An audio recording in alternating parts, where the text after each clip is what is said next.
We're focusing on investing today and specifically how to get started investing. We are doing this because we believe it's a fundamentally good thing to do, and it can help you build your wealth over the long term. It's also been shown time and time again to be a better protector of your money against inflation than saving in cash. But we also know that the hardest part for many people about investing is just getting started. So it can seem far more complicated than it actually is. So today, what we're going to do is we're going to go through it step by step. And I do need to remind you that everything you hear today is not individualized personal financial advice. It's what's called guidance that helps you make your own decisions. Great. So let's make a start. So, first of all, what is investing? Let's start with the real basics. So, in simple terms, investing is using your money to buy something that you think will go up in value over time. You buy something today that you expect you can sell for more at some stage in the future. The list of the things that you can buy is endless. The list of things you can invest in. So you can invest in cars, you can invest in houses, horses, wine, whiskey. If you name it, you can invest in it.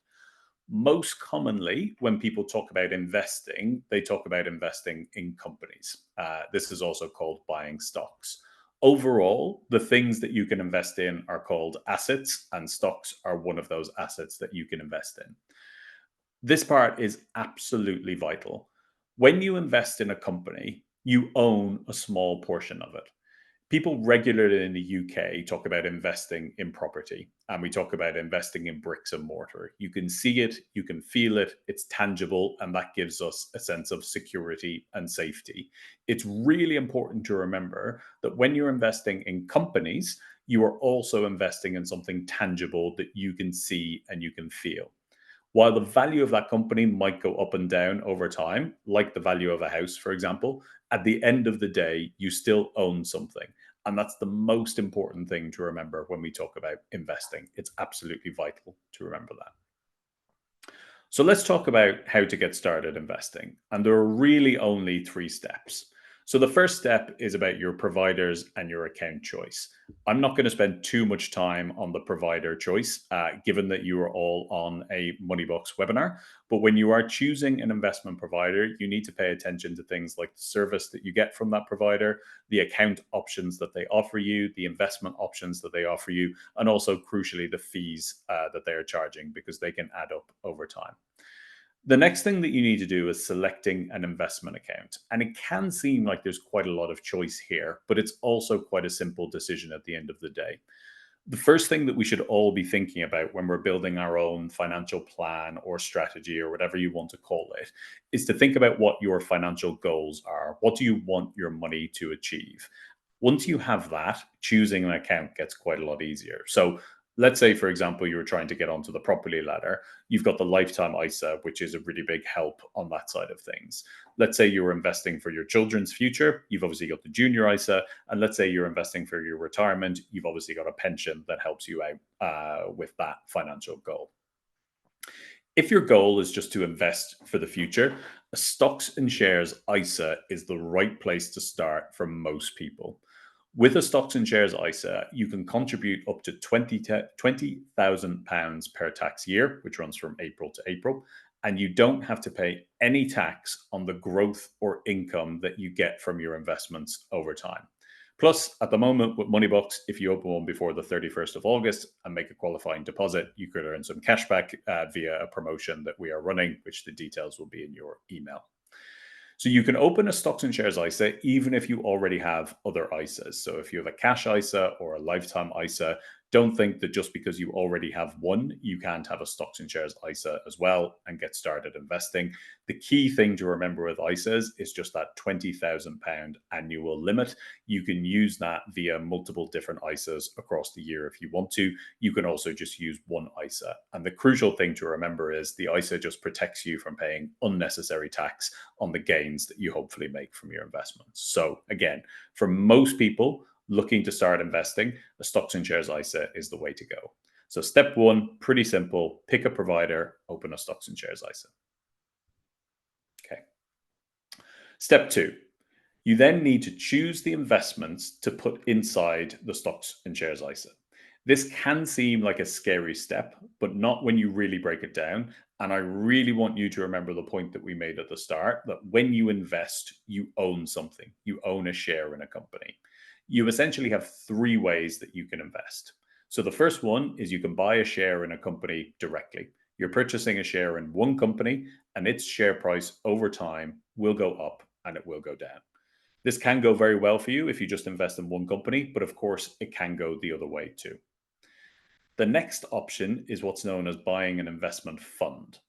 All a fund is a collection of individual stocks. So let's say, for example, you can buy a FTSE 100 fund. In that fund are the 100 biggest companies in the UK. Your money then goes to buying small shares in each one of those individual companies. In this option, you are more diversified. This basically means that your eggs are across multiple baskets rather than just one. So if one stock doesn't perform particularly well, hopefully some others will pick up the slack. Generally speaking, in investing, diversification is a good idea. Your last option is buying a collection of funds. And at Moneybox, we call these starting options. As the name suggests, they are generally a great option for people getting started investing. These are a collection of multiple funds, and they allow you to invest in thousands of companies all around the world with one single investment. So you are very diversified from the outset, but you still have plenty of room for investment growth. So as you can see, it grows outwards from buying just one company to multiple companies to thousands of companies all around the world. And these are the three options, generally speaking, when it comes to choosing an investment. The final step is about choosing how much you invest. Now, this needs to work for your personal circumstances. For example, if you get paid the same amount of money each month or each week, regular investing might be for you. But if your income is more sporadic, such as if you're self employed, you might want to consider investing what you can when you can. The important thing is to get started. People sometimes worry about not having enough to invest, but you can literally get started today from as little as £1. And the great thing about starting small is it builds up your confidence with investing. If, for example, you got started with £100 and you just left it there, in a month or so, realistically, it will probably be worth somewhere between £98 and £105, for example, depending on how the investments have performed over that month. People sometimes equate investing to gambling. And yes, if you put all of your money into one individual stock, anything can happen with that company. If, however, you are diversified when you're investing and you're investing in thousands of companies all around the world, you will quite quickly realize that the value of those investments does not fluctuate as much as you might think. And history has shown, hopefully, that they will grow steadily over time. So, starting with a small amount can really help you build your confidence in what investing is actually like. Now, the last thing that I want to talk to you about is something called pound cost averaging. This is quite a technical, kind of jargony term, but all it means is investing regularly the same amount, let's say, on a monthly basis. And if you do this, you get more for your money when stock prices are down. Sometimes when people are investing and stock prices are down, they'll think, okay, I'll just hang on, I'll wait for markets to recover and I'll invest again next month. Actually, what you want to do at that point is be really consistent with your investing plan. And if, for example, you're investing £100 a month, actually you get more for your money the month when stock prices are down. So personally, when I check my investments, which I don't do more than on a monthly basis, if the prices are up, that's great. I feel good about my investments. That's not a problem. If stock prices are down, I actually think, okay, this isn't a problem for me because I'm going to be investing for the next 5 to 10 years. And actually, what's going to happen this month is my regular investment going into my investments, I'm actually going to get a little bit more for my money this month. So if you think about it, when you're investing for the long term, those short term ups and downs don't really matter so much. And you get a little bit more for your money by investing regularly each month. Okay, now, the last thing that we are going to do today, if the technology works, which it definitely will, we're going to watch a little video. And this is just about getting started investing. The first thing that you're going to see is the Home tab, and it should be familiar to all of you as the first screen that you see when you log in to Moneybox. Now, for today's example, I am opening a stocks and shares ISA. You just scroll down and you click here where it says open. and it's the most popular option for Moneybox investors. The next screen has all the information about the account, and it's really important to take your time here and read this. It's got things like the key features, and it outlines the risks of investing. You then just scroll down and you click Open ISA if you are ready to invest. You tap Confirm on the next screen. The next thing that you'll see is information about the starting options. These are those off-the-shelf investment options that are very diversified, and you can customize these at any time to access more investments if you want to. There's 3 starting options that you can look at. The names will describe what they do: cautious, balanced, and adventurous. But for this video, we're going to go with the balanced option.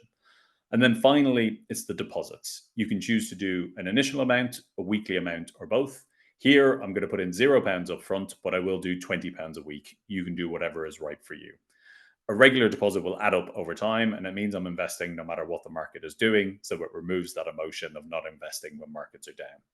Hitting next will take you to this screen. Have a read through, and if you're ready to start investing with the Stocks and Shares ISA, tap Agree and Open ISA. And that's all there is to getting started investing. And that's all we're actually going to run through today. We were very disciplined, and we said we would only take up 15 minutes of your time, 15 minutes of your lunch break, or if you're lucky, 15 minutes of your summer holiday. And we were very intentionally focused on the 3 steps to get started investing. Potentially in future sessions, we will talk about a little bit more in depth about investing. But as I say, we really wanted to focus on those first 3 steps today. My email address is on the screen. If you have any feedback, if you have any questions, please feel free to send them over. And as mentioned, you will also get a recording of this video. If you felt like we went through anything a little bit quickly, don't worry, you will get that recording and you can watch back in your own time. Other than that, thank you very much for joining, and I hope you enjoy the rest of your Tuesday afternoon.